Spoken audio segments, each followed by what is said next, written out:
ദൈവജനനിയായ പരിശുദ്ധ കന്യകേ, അങ്ങേ എൻ്റെ മാതാവും മധ്യസ്ഥയുമായി ഞാൻ ഏറ്റുപറയുന്നു. പുത്രസഹജമായ ഭക്തി എന്നിൽ നിറയ്ക്കണമേ. അങ്ങേ അരുമസുതരുടെ ഗണത്തിൽ എന്നെയും ചേർക്കണമേ. മക്കളോട് അങ്ങേക്കുള്ള സ്നേഹവും വാത്സല്യവും എന്നോട് എപ്പോഴും അങ്ങ് കാണിക്കണമേ. ഏത് അവസരത്തിലും അങ്ങേ സഹായം അഭ്യർത്ഥിക്കുവാനും നന്മ കൈവരിക്കുവാനും ഇടയാക്കണമേ. ഈ പ്രാർത്ഥനകൾ അങ്ങേ തിരുക്കുമാരൻ വഴിയായി പിതാവിൻ്റെ പക്കൽ അർപ്പിക്കുവാൻ അമ്മേ, അങ്ങ് തന്നെ എന്നെ സഹായിക്കണമേ. ആമേൻ. സ്വർഗ്ഗസ്ഥനായ ഞങ്ങളുടെ പിതാവേ, അങ്ങയുടെ നാമം പൂജിതമാകണമേ. അങ്ങയുടെ രാജ്യം വരണമേ. അങ്ങയുടെ തിരുമനസ്സ് സ്വർഗത്തിലെ പോലെ ഭൂമിയിലുമാകണമേ. അന്നു വേണ്ടുന്ന ആഹാരം ഇന്ന് ഞങ്ങൾക്ക് തരണമേ.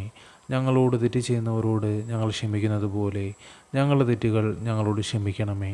ഞങ്ങൾ പ്രലോഭനങ്ങളിൽ ഉൾപ്പെടുത്തരുതേ, തിന്മയിൽ നിന്ന് ഞങ്ങൾ രക്ഷിച്ചുകൊള്ളണമേ. നന്മ നിറഞ്ഞ മറിയമേ സുസ്തി, കർത്താവ് അങ്ങയോടുകൂടെ സ്ത്രീകളിൽ അങ്ങ് അനുഗ്രഹിക്കപ്പെട്ടവളാകുന്നു. അങ്ങയുടെ ഉദരത്തിൻ്റെ ഫലമായ ഈശോ അനുഗ്രഹിക്കപ്പെട്ടവനാകുന്നു. പരിശുദ്ധ മറിയമേ, തമ്പുരാൻ്റെ അമ്മേ, പാപികളായ ഞങ്ങൾക്ക് വേണ്ടി ഇപ്പോഴും ഞങ്ങളുടെ മരണസമയത്തും തമ്പുരാനോട് അപേക്ഷിച്ചു കൊള്ളണമേ. ആമേൻ.